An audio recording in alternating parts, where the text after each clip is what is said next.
고영윤 박사님께서 하신 말씀을 들으니까 또 우리 팀들의 특성이 하나 생각이 납니다.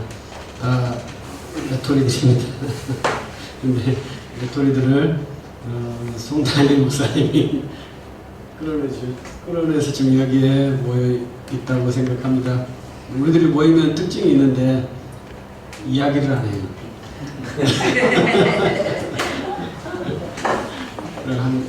한 시간, 아니 좀 30분 정도 그 공백기가 있습니다. 그 다음부터 이야기가 시작됩니다. 그렇죠. 특이한 모임이다 이렇게 생각을 합니다. 저도 이제 루터를 한번 공부하게 됐다 이렇게 생각해서 이제 기쁘게 생각을 합니다. 왜냐하면 저는 칼빈과 칼 발트를 공부한 학생입니다. 그래서 이제 거기에 좀 집중이 되어 있는데 이제 루터라는 새로운 인식의 확장이 계기가 됐다 저는 그렇게 생각을 해요.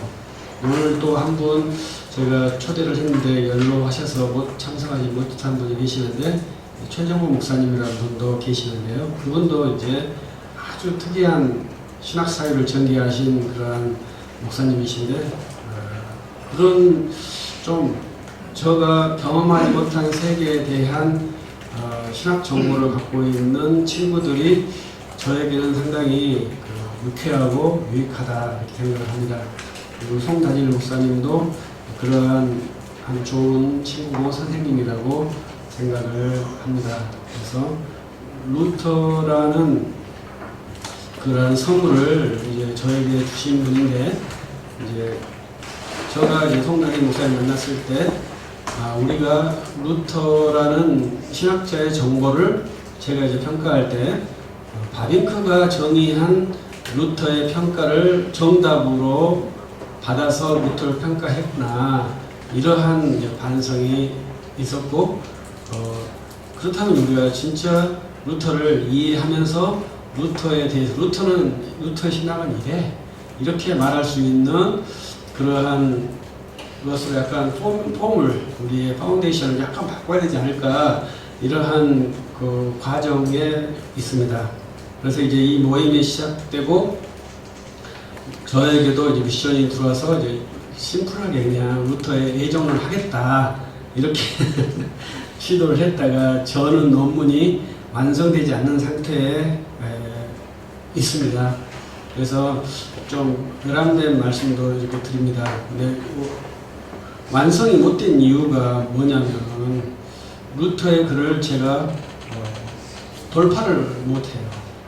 그래서 너무나 빠르게 이것이 됐기 때문에 돌파를 못했다 이렇게 말씀드리고 제가 돌파를 시도했던 책은 루터의 노예 의지론이라는 책을 한번 읽어보려고 시도를 했는데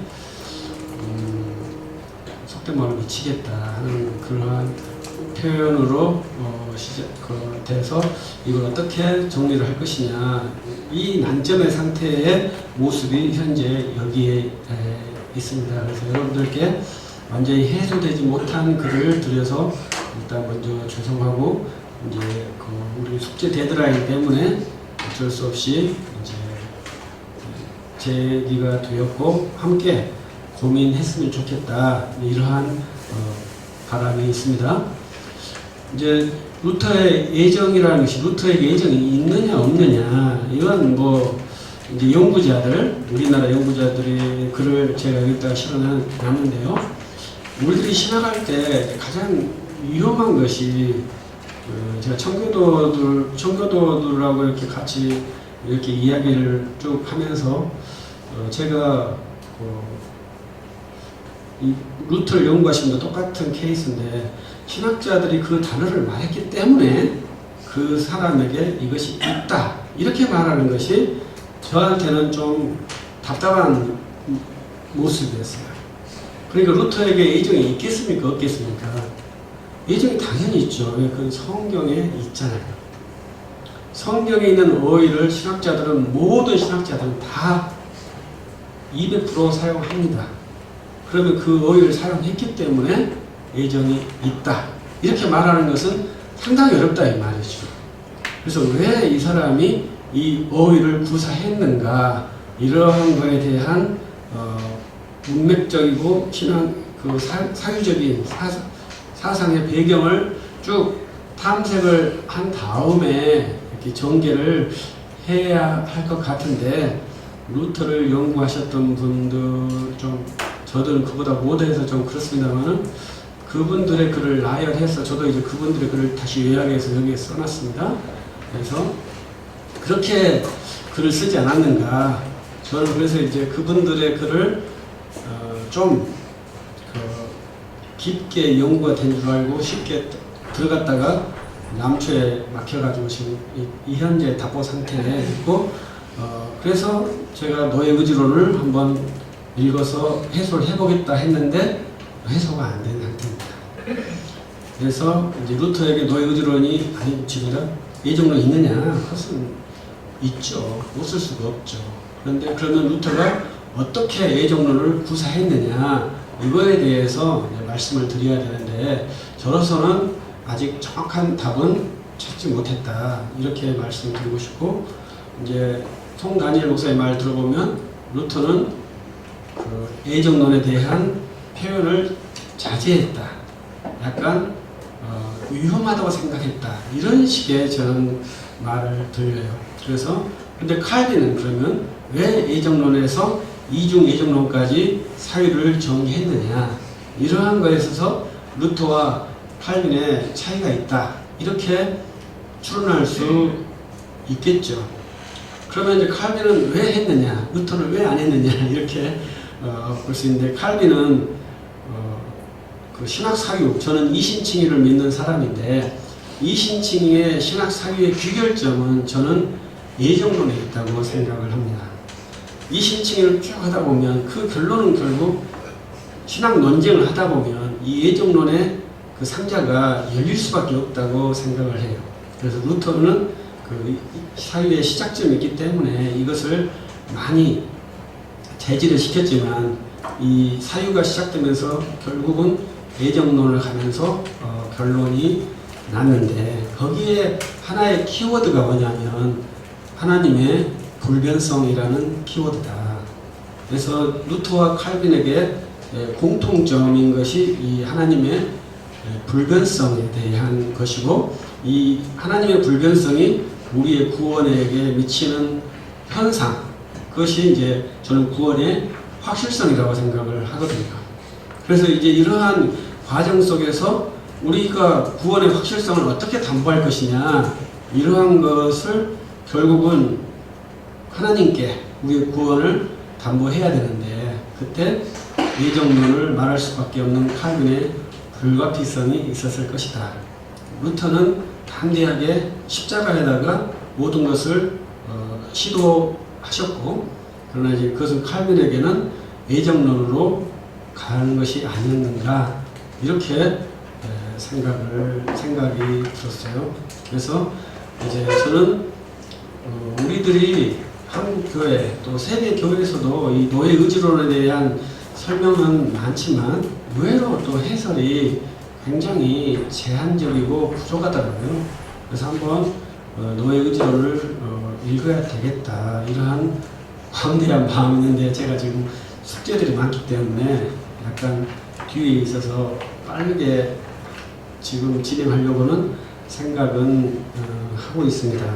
그래서 루터는 이 예정론에 대해서는 굉장히 적극적으로 사용하지 않았고, 또 이제 저는 그 칼 발트를 공부하기 때문에 이제 삼위일체 같은 것도 관심이 많아요. 근데 루터에게는 삼위일체가 조금 독특하더라고요. 그것도 이제 약간 이제 신이해이기 때문에 삼위일체에 대해서 송 다니엘 목사님이 좀 물어봐야 됩니다. 그러한 것이 있고, 거기에 이제 하나가 이제 데우스 아스콘티우스라는 숨어 계신 하나님, 이 개념이 이제 예정론에 등장하는 거예요. 그래서 이런 것을 우리들이 어떻게 왜 루터가 그 말을 사용했는가, 그것을 이제 칼 발트가 저는 이용했다고 생각을 하거든요. 근데 칼빈은 또 그 말을 사용하지 않고 칼빈은 삼위일체라는 말을 정확히 사용한 사역자죠. 그래서 루터의 신이해가 그렇게 쉽지는 않다고 생각을 해요.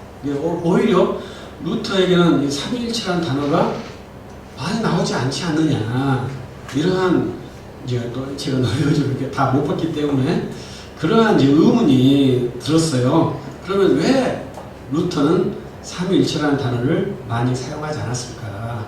칼빈은 명시적으로 삼위일체를 사용하면서 그것을 해소시키고 설명하고 교회의 신앙이 삼위일체라고 제시를 하고 있는데, 루터는 희한하게 그 말을 안 쓰고 숨어계신 하나님이라는 단어를 구사한다는 것이죠. 그리고 그 숨어계신 하나님과 십자가를 강조한다는 거죠. 저는 이제 그런 거에서 의문점을 품고 있는 상태입니다. 제가 그것을 해소시키지는 못한 상태. 그래서 제가 의문점을 품고 있는 것을 말씀드리는 그러한 약간 부족한 학생으로서 여러분들에게 말씀을 드리고 있습니다.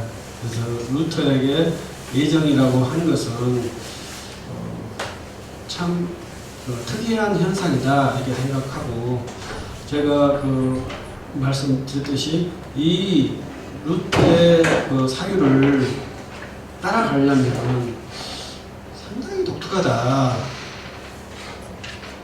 이러한 생각 많이 들고 있어요. 그래서 이 사람의 사유를 우리가 어떻게 한번 이렇게 사유의 트랙을 한번 따라가 볼까. 그 레이스에 들어가 보려고 몸만 지금 풀고 있고 그 사유의 트랙에 지금 못 들어간 상태다. 이렇게 좀 성문스러운 말씀을 하면서 마치도록 하겠습니다.